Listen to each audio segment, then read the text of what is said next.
My name's Alex Evans, and I'm here to speak in opposition to this bill on behalf of Planned Parenthood Texas votes. I have many oppositions, but I will focus on two. Firstly, this bill would allow the Attorney General to bring civil actions on behalf of unborn children of residents of Texas against a person violating any criminal abortion law, including any law of the state imposing criminal penalties on abortion for damages and injunctive relief.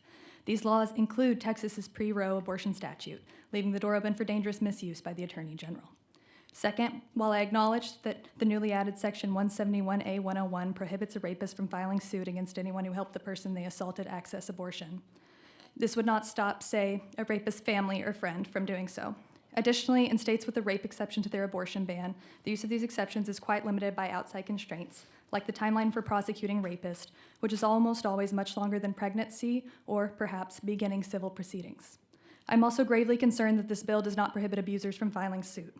Over a third of Texas women will experience domestic violence. Pregnancy exacerbates this danger for multiple reasons, including financial abuse and an increased risk of homicide, which accounts for over 30% of maternal deaths.